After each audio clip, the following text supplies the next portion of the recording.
Hello friends, हमारी RBI grade B की preparation का अब 9 वीक स्टार्ट होने वाला है, जो कि 7 जून से 13 जून तक रहेगा। तो वीकली स्ट्रेटेजी जो हमारी चल रही है वो हम आपसे शेयर करेंगे। तो चलिए बिना टाइम वेस्ट किए स्टार्ट करते हैं कि इस वीक में आपको क्या स्टार्ट करना है। तो हम स्टार्टिंग करेंगे सबसे पहले मैथ्स के साथ। मैथ्स में इस वीक में आपको एजेस जो हमारा अर्थमेटिक का टॉपिक है इसे लीजिएगा। ये भी मोस्ट इम्पॉर्टेंट टॉपिक है क्योंकि इसमें से 2 क्वेश्चंस आपको देखने को मैक्सिमम मिल सकते हैं वन में जो आते हैं 1 मार्क्स में। और आरबीआई ग्रेड डी में एक मार्क्स बहुत इंपॉर्टेंट है क्योंकि कट ऑफ बहुत ज़्यादा नहीं जाता है, क्योंकि पेपर का लेवल इतना हार्ड आता है कि कट ऑफ काफ़ी नीचे रहता है। अगर ज़्यादा से ज़्यादा भी जो अभी तक गया है तो 7.5 तक गया है। हम 8 to 9 लेके चलते हैं कि आपका टारगेट जो होना चाहिए 8 to 9 मार्क्स कम से कम मैथ्स में आना ही चाहिए। बाकी इससे ज़्यादा ही हमें लेना है क्योंकि ओवरऑल कट ऑफ भी क्लियर करना होता है। इतने तो कम से कम आपके आना ही चाहिए, इसलिए ये टॉपिक को आप बहुत अच्छे से प्रिपेयर करिएगा। आपका 1 से 2 मार्क्स तो पक्के हो जाएंगे यदि आप ये टॉपिक को अच्छे से कर लेते हैं। फिर बाकी 1-1, 2-2 मार्क्स हम बाकी चीज़ों में ले लेंगे, ठीक है। तो ये इंपॉर्टेंट टॉपिक है, इसको अच्छे से करिएगा। इसके अलावा आपको फिर ये चीज़ें तो करनी ही है, अपना सिंप्लीफिकेशन 10, 5 नंबर सीरीज़ और 5 क्वाड्रेटिक इक्वेशन 5 से 7 मिनट में ये आपका हो जाना चाहिए, क्योंकि आपकी स्पीड को इंक्रीज़ करेंगे, ठीक है। इसे जैसे आप सिंप्लीफाई करेंगे उसके बाद उसको सिंप्लीफाई करने में आपको बहुत ज़्यादा ज़रूरत पड़ेगी कि आपकी कैलकुलेशन फास्ट होनी चाहिए। तो मैथ्स में आप इतना इस वीक में कर लीजिएगा, उसको ज़्यादा अच्छे से करिएगा क्योंकि एजेस एक बहुत ही इंपॉर्टेंट टॉपिक है, फिर से कह रही हूँ, ठीक है।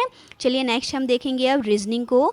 रीजनिंग में आपको इस वीक में क्या करना है, मशीन इनपुट आउटपुट, इसे भी आपको बहुत ही अच्छे से करना है क्योंकि आरबीआई ग्रेड बी में जो रीजनिंग आती है काफ़ी एडवांस लेवल की आती है। और अभी जो 2021 का एग्ज़ाम हुआ है आरबीआई ग्रेड बी का, उसमें भी मशीन इनपुट आउटपुट पूछा गया था, यानी कि इसका वेटेज काफ़ी है। देखिए 5 से 6 मार्क्स अगर आ रहे हैं रीजनिंग में तो ये भी काफ़ी इंपॉर्टेंट है आपके लिए, इसलिए इस टॉपिक को आप अच्छे से करके रखिएगा। काफ़ी एडवांस लेवल के क्वेश्चन पूछे जा रहे हैं इससे भी। तो इतने इसके किस टाइप के क्वेश्चन बन सकते हैं आप उन सबको बनाकर देखिएगा। उस वीक में मशीन इनपुट आउटपुट को आप कंप्लीट कीजिए, बहुत इंपॉर्टेंट रहने वाला है। इसके अलावा एक पजल आपको बनानी है और 2 मॉक टेस्ट आपको अड्डा में से देना ही है। ये तो कंपलसरी है क्योंकि पजल का वेटेज बहुत ही ज़्यादा है आरबीआई ग्रेड बी के एग्जाम में, ठीक है।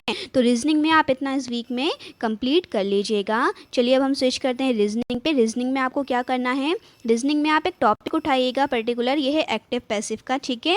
इसको आप समझिएगा क्योंकि इसमें जो इंग्लिश का रोल है वो काफ़ी कुछ अलग ही टाइप का है। तो सारी चीज़ें आपको आनी ही चाहिए, किस टाइप के क्वेश्चन फ्रेम हो जाए ये हम नहीं कह सकते।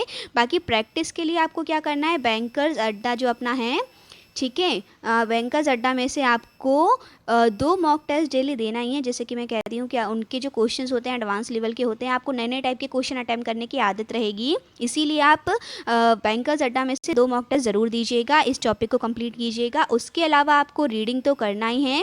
एक नई चीज़ इसमें मैं ऐड कर रही हूँ अब से, क्योंकि टाइम जैसे जैसे निकलता जा रहा है हम एग्ज़ाम के करीब पहुँचते जाएंगे, तो नई नई चीज़ें कुछ ऐसी जो इंपॉर्टेंट है आपके लिए वो हमें ऐड करना है इसमें। तो इसमें सबसे इंपॉर्टेंट आपके लिए हो जाता है द हिंदू एडिटोरियल, ठीक है। एडिटोरियल को आप रीड कीजिए, उसको समझिए, क्योंकि क्या होता है कि जो एग्ज़ाम्स में ज़्यादातर जो पैसेज आते हैं वो एडिटोरियल के ही आते हैं। तो आपकी प्रैक्टिस बनी रहेगी। हो सकता है कि आपका पढ़ा हुआ कोई एडिटोरियल ही एग्ज़ाम में आपके आ जाए, तो वो काफ़ी बेनिफिशियल रहेगा आपके लिए। तो अभी से केवल आप आदत बनाना शुरू कीजिए, डेली भले ही ना हो पाए तो वीक में 1 से 2 एडिटोरियल हो जाए, ऐसी कोशिश कीजिए। जो भी एडिटोरियल आपका आ रहा है वो आपको कंप्लीट करना है, ठीक है। उससे क्या आपकी रीडिंग हैबिट भी इंक्रीज़ होगी। वैसे तो रीडिंग के लिए मैं वोकैब 24 बोलती हूँ, तो वोकैब 24 जो ऐप है ना उसमें भी वो एडिटोरियल ही डालते हैं, वही आपको रीड करना होता है। तो एडिटोरियल और वोकैब, ये जो 15 मिनट की रीडिंग है, दोनों चीज़ें आपकी हो जाएंगी अगर आप वोकैब का यूज़ करते हैं। अदरवाइज़ आप कोई पीडीएफ या अदर ऐप जो आपको जो भी पसंद हो, बट उससे कीजिए, एडिटोरियल ज़रूर कीजिए, ठीक है। ये आपको अब से इसमें ऐड करना है इंग्लिश में। तो ये इतनी चीज़ें आपके लिए बहुत इंपॉर्टेंट रहेंगी आरबीआई ग्रेड बी के लिए। नेक्स्ट हम देखते हैं करंट अफेयर। करंट अफेयर में आपको जो डीपली करंट अफेयर्स क्लाउड में अपडेट होता है वो तो आपको रीड करना ही है। इसके अलावा कोई एक वीडियो आप देख सकते हैं, ताकि अगर पूरा रीड आप ना कर पाएँ इसमें से, तो आप वो वीडियो से सारी चीज़ें आपकी कवर हो जाएंगी। इसके अलावा आप क्विज़ ज़रूर दीजिएगा अफेयर्स क्लाउड में जो रहते हैं, क्योंकि क्वेश्चंस काफ़ी फ्रेम जो होते हैं वो उससे रिलेटेड ही होते हैं, लेंदी क्वेश्चंस होते हैं, तो वो अटैम्प्ट करने की आपकी आदत इसमें बन जाएगी, ठीक है। इसके अलावा एक नई चीज़ आपसे कहूँगी कि रैंकिंग और इंडेक्स जो इश्यू होते रहते हैं वो आपको करते जाना है अभी से, क्योंकि ये जो होते हैं हर साल इशू होते हैं, ठीक है। आप उसके कंटेंट, उसके अंदर इंग्रेडिएंट्स क्या क्या होते हैं वो सारी चीज़ों को अच्छे से डीपली पढ़िएगा। जैसे एग्जांपल दूंगी, एक होता है ह्यूमन डेवलपमेंट इंडेक्स, तो इसकी रैंकिंग क्या है इंडिया में, केवल इतना काफ़ी नहीं है, ये कैसे कैसे इसकी जो है रैंकिंग दी जाती है, कितने स्कोर इसमें मिलते हैं, सारी चीज़ें बहुत इंपॉर्टेंट होती हैं। तो जो भी कोई इंडेक्स अगर आता है तो उसको आप डीपली समझिएगा, ठीक है। वो इस टाइप के ही क्वेश्चंस आरबीआई ग्रेड बी में फ्रेम होते हैं। इसके अलावा आपको क्या करना है, आरबीआई की वेबसाइट पर जाके आरबीआई का जो भी लेटेस्ट सर्कुलर है उसे भी रीड करना है। तो इस वीक में जो जो इम्पोर्टेंट आपको लगे, आरबीआई गवर्नर की स्पीचेस भी होती हैं, ये सारी चीज़ें इंपॉर्टेंट है आपके लिए, ये भी करिएगा साथ में, ठीक है। तो करंट अफेयर तो ये होना ही है अपना, रैंकिंग इंडेक्स जो भी इशू होती है ये भी बहुत इंपॉर्टेंट है, प्लस आरबीआई का सर्कुलर, ठीक है। इतनी चीज़ें आप इसमें कर लीजिएगा। चलिए, ये बात हुई हमारी फ़ेज़ 1 की। फ़ेज़ 1 के लिए इतना आपको करना है। अब हम बात करते हैं फ़ेज़ 2 की। प्रिपरेशन हम दोनों ही साथ में लेकर चलेंगे। फ़ेज़ 2 के लिए सबसे पहले आता है ईएसआई, ठीक है, इकोनॉमिक एंड सोशल इशू। इसमें एक टॉपिक अब जो हमारा इस वीक में हमें रखना है वो है role of Indian bank and reserve bank in the development process, ठीक है। ये पर्टिकुलर टॉपिक को आप डालेंगे अगर यूट्यूब पे तो काफ़ी सारे वीडियोस आपके सामने आ जाएंगे। तो इसका जो बेस है आप उसे समझ लीजिए। बाकी जो क्वेश्चंस फ्रेम होते हैं वो ज़्यादातर करंट अफेयर से ही फ्रेम होते हैं। एक बेस आपको पता होना चाहिए कि है क्या पर्टिकुलर टॉपिक, फिर उससे रिलेटेड जो भी करंट की न्यूज़ आएगी वो हम उसे समझेंगे उसके बाद। तो आप ये पर्टिकुलर टॉपिक को ईएसआई में इस वीक में कर लीजिएगा, ठीक है। हम देखेंगे नेक्स्ट अपना फाइनेंस का। फाइनेंस में आपको इस वीक में क्या करना है, risk management in banking sector, एक बहुत ही इंपॉर्टेंट टॉपिक है, ठीक है। ये जेआईआईबी सीआईआईबी के एग्जाम्स में भी पूछा जाता है, तो उनकी बुक से काफ़ी अच्छे से कवर हो जाएगा यदि आप चाहें तो। अदरवाइज़ आप वही यूट्यूब पे वीडियोस देख लीजिएगा, इससे रिलेटेड पर्टिकुलर बहुत सारे वीडियोस बने होंगे, बट काफ़ी इंपॉर्टेंट टॉपिक है, ठीक है। इसको ध्यान से आप करिएगा।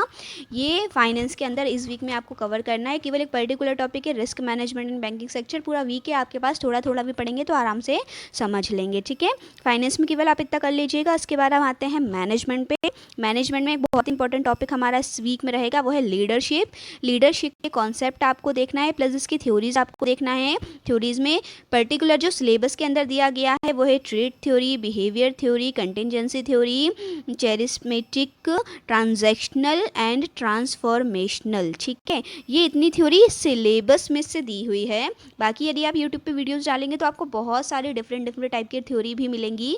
अगर आपके पास सफिशिएंट टाइम हो तो आप वो सारी थ्योरीज भी देखिएगा, बट इतनी ये जो हमारे सिलेबस में दी है इतनी तो हमें देखना ही है, ठीक है। तो ये इतनी थ्योरीज आप देख लीजिएगा मैनेजमेंट में, ये इस वीक में आप इतना कंप्लीट कर लीजिएगा। लीडरशिप अपने आप में बहुत इंपॉर्टेंट टॉपिक है, 5 से 10 मार्क्स तक के क्वेश्चंस आपको देखने को मिल सकते हैं, इसलिए इसे अच्छे से आप कवर करिएगा, ठीक है।